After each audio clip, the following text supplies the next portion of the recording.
నాకు ఈ దేశం మీద చాలా అభిమానం, రెండోది గౌరవం కూడా. ఈ దేశం అంటే చిన్న దేశం, ఒక ఫిషర్మెన్ విలేజ్, ఒక దార్శకుని కళ. మలేషియాతో ఉంటే రెండు దేశాలు కూడా ఇప్పుడు కూడా కలిసి పనిచేసుకుంటున్నారు. కానీ వీళ్ళు లాభం లేదని బయట బొమ్మంటే బయట వచ్చి ప్రపంచంలోనే ఒక గౌరవప్రదమైన దేశంగా తయారు చేశారంటే అది ఒక వ్యక్తి సాధించిన ఫౌండేషన్ వేసిన విధానం అని చెప్పి నేను మీకు తెలియజేస్తున్నా. ఒక నీతి, నిజాయితీ. ఓసారి అనిపిస్తుంది, నిన్నే గవర్నర్ అయ్యాడు అశోక్ గజపతిరాజు గారు. ఆయన ఫైనాన్స్ మినిస్టర్గా ఉండేవాడు. నేను ఫస్ట్ డెలిగేషన్లో ఆయన తీసుకుని ఇక్కడికి వచ్చాను. ఆయనకు సిగరెట్లు తాగడం సరదా, తాగుతానే ఉండేవాడు సిగరెట్లు. నేను ఎప్పుడనేవాడు, సిగరెట్ మానవయ్యా, లేకపోతే నీ ఆరోగ్యం పోతుంది, కొంచెం కంట్రోల్ చేసుకోమని చెప్పేవాడిని. సింపుల్ మ్యాన్, సిగరెట్లు తాగేవాడు. సింగపూర్కి వచ్చాడు, సిగరెట్ తాగడం మానేశాడు. నాకు ఆశ్చర్యం వేసింది. ఒక వ్యసనాన్ని ఇమ్మీడియట్ గా మానేస్తారంటే ఆశ్చర్యం వేసి అడిగా, ఏంటి అశోక్, ఎక్కడ సిగరెట్ కనపడలేదు ఏంటన్నా. సార్, ఇక్కడ పొరపాటున సిగరెట్ తాగితే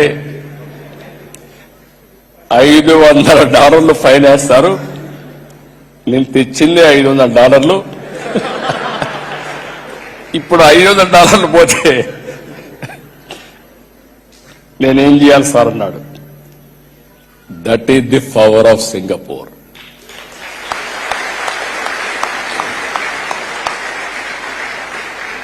చాలా మంది దేశాల గురించి మాట్లాడుతూ ఉంటారు,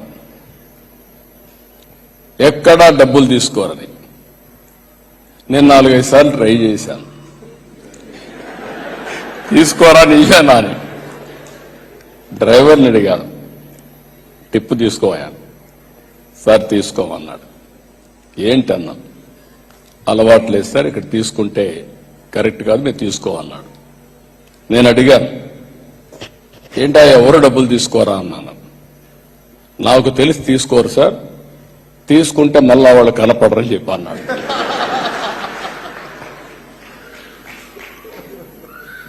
అంటే ఇవన్నీ చూసిన తర్వాత నాకు అడ్మిరేషన్ పెరిగింది.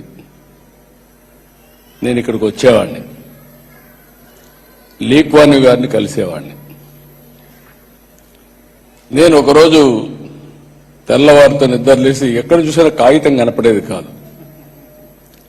తెల్లవారితో ఆలోచించి హైదరాబాద్లో ఎక్కడ చూసినా కాగితాలే.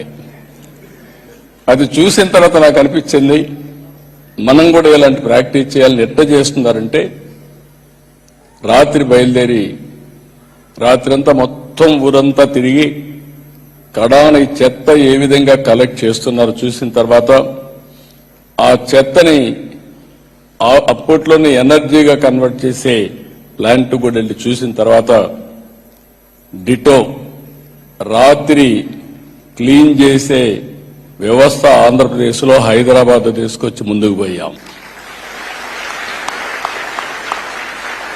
అది వచ్చిన తర్వాత చాలాసార్లు నేను అప్పుడప్పుడు ఇక్కడికి వచ్చేవాడిని.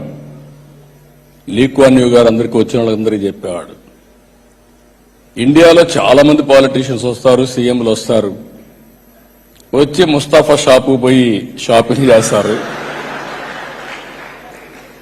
సంతోష్ ఐలాండ్ పోయి కసోపు ఉండి ఎంజాయ్ చేస్తారు, దాన్ని ఎక్కడికి పోవాలని ఇక్కడే కనెక్టివిటీగా వచ్చి వెళ్తా ఉంటారు. కానీ ఒకే ఒక పాలిటీషియన్ ఆంధ్ర సీఎం అని చూసా. ఇక్కడికి వచ్చి ఏ విధంగా పరిశుభ్రత ఉందో చూసిన తర్వాత దాన్ని అమలు చేశాడంటే అది నా అడ్మిరేషన్ చెప్పనే పరిస్థితికి వచ్చాడు.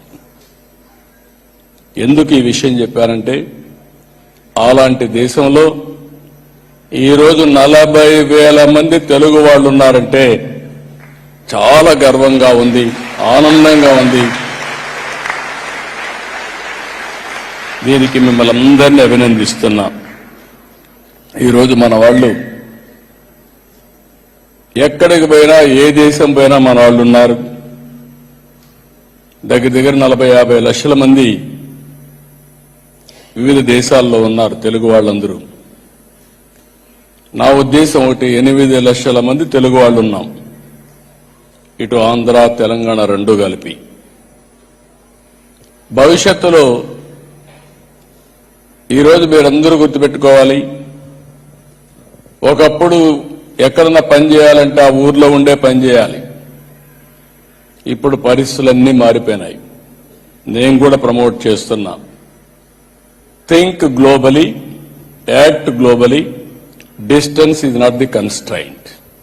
ఎక్కడున్నా నువ్వు కంపెనీ తయారు ఒక నాలెడ్జ్ ఎకానమీలో కంపెనీ ఫ్లోట్ చేయాలంటే ఆటోమేటిక్ గా ఫ్లోట్ చేసే అవకాశం వస్తుంది. నేను మొన్నే చూశాను, ఇలాంటి వాళ్ళు చాలా మందిని స్ఫూర్తి తీసుకుంటా ఉంటారు. నేను ఫస్ట్ నుంచి మీకు ఒక మాట చెప్పేవాడిని, ఇప్పుడే మన మిత్రులు కూడా చెప్పారు. నేను హైదరాబాద్ లో ఐటీ ప్రమోట్ చేసినప్పుడు మన వాళ్ళందరూ జాబ్ వర్కులు చేసేవాళ్ళు.